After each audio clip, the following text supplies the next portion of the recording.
Ladies and gentlemen, magandang araw po sa lahat, lalo na po sa aming mga visitor, viewer at subscriber aming YouTube channel.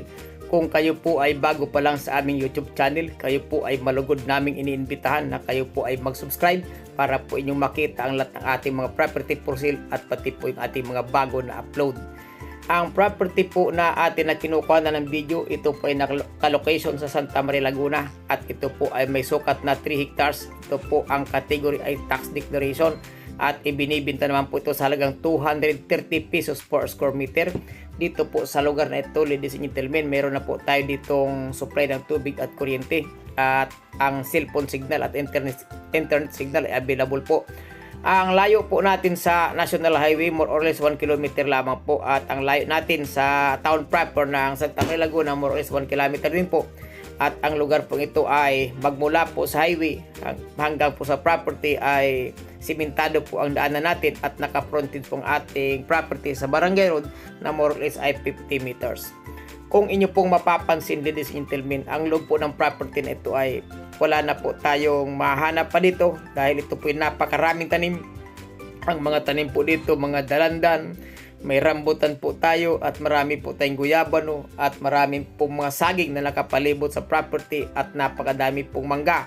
At yung pong mga niyog ay napakadami rin pero sa kasalukuyan po hindi po namin nakuha na ng video ang mga niyog at mga mangga dahil nga po sa nagbabadyang umulan dahil masama pong panahon na kami pumunta.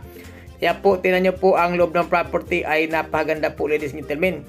Ito po ay malalapit lamang po ito sa eskwelahan, sa simbahan, sa public market at sa PNP military checkpoint ay malapit po. At kung kayo po pupunta ng Mabitak, more travel time galing po dito ay mga 10 minutes at kung kayo pupunta po sa PAMI 10 minutes po at kung kayo pupunta po doon sa Pagsanhan, Laguna, travel time mga more or less 20 minutes lamang po.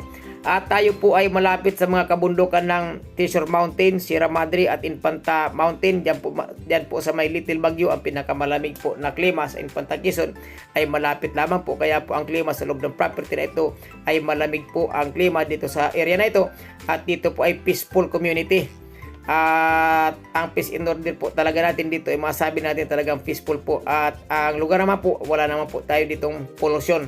Sa mga naghahanap po ng property, lalo na po yung mga gusto ang overlooking at may mga tanim na at iba't ibang klase mga fruit bearings, ito pong property na ito, ang mga tanim po dito ay halos puno po ito ng mga kasaba at mga saging na lakatan. Kaya po, ladies and gentlemen, kung kayo po ay naghahanap ng property na inyong bibilihin, gusto niyo po ng farm na malapit lamang po sa town proper, ito pong lugar na ito ay malapit po ito sa town proper at sa mga restaurant at sa mga resort ang property po na ito. At kung kayo po pala ay naghahanap ng property for sale at kayo po ay wala pang nakikita at wala po kayong agent and broker, kayo po ay malugod naming iniimbitahan. Yan po yung windmill, kitang-kita po yung windmill, Pililla po yan. Yan overlooking, nakikita po umiikot na mga windmill po yan. At kung wala pa po kayo nakikita, kayo po ay malugod naming iniimbitahan na mag-request po kayo ng property for sale sa Philippine Real Estate TV dahil napakarami po nating property upload sa ating YouTube channel. Kaso lamang po, bago po kayo maghanap, siguraduhin po muna ninyo na kayo nakasubscribe na para inyo pong makita lahat yan at pati po yung ating mga bago na ating i-upload ay inyo po yung makikita. Kung sakali po na wala kayong napili, wala kayong nagustuhan, kayo po yung malugod namin iniimbitahan na kayo po yung mag-subscribe ay kayo po yung mag-request ng property for sale sa Philippine Real Estate TV dahil napakarami po na naming property. Ang kailangan lang po nyong gawin ay banggitin sa amin kung saang lugar, magkano po budget nyo, ilan po ang lot area, at ano pong property ang inahanap nyo para yun din po naman ang aming ibibigay sa inyo.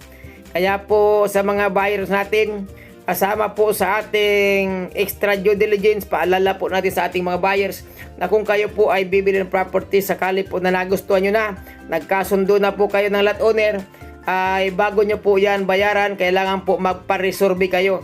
Bakit po kailangan na tayo ay magpa-resurvey? Para po i-confirm natin na yung makukuha nating lupa, yun din po ang nakalagay doon sa lot title. Kung ano yung sukat doon sa titulo, yun din po dapat nating makuha kasi kadalasan po sa mga lupa ay nagkakaroon po ng problema at minsan na ililipat po ang mga muhunyan, mga boundary. Paniguro po sa inyo, ladies and gentlemen, paalala namin, kayo po ay magpa-resurvey. Di balit po kayo ay magastusan sa pa-resurvey. Masigurado nyo lamang po na ang makukuha nyong lupa, yun din po ang binayaran nyo. At huwag po kayo magmamadali sa pagbili ng lupa, lalo sa pagbabayad, kasi po baka po magkamali tayo kung tayo po ilalagpas sa tamang procedure or protocol. Ang kailangan po extra due diligence, verification first before payment.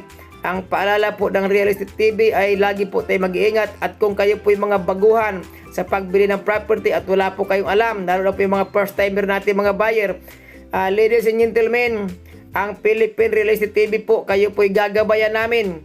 Sisiguraduhin po namin na ang pagbili nyo ng property ay wala pong problema kung kayo po sa amin ay magpapahanap, at kung kayo ay sa Philippine Real Estate TV bibili ng property, sisiguraduhin po namin ang property mabibili nyo walang problema at wala po yan mga kaso, at siguradong mura. Happy viewing po sa lahat, at maraming salamat po sa inyong panonood. Shout out po sa ating mga investor, buyer, OFW, mga pensioner, sa mga senior citizen, lalo na po yung ating mga lolo at lola. Kaway-kaway po mga lolo at lola. Happy viewing sa inyong lahat.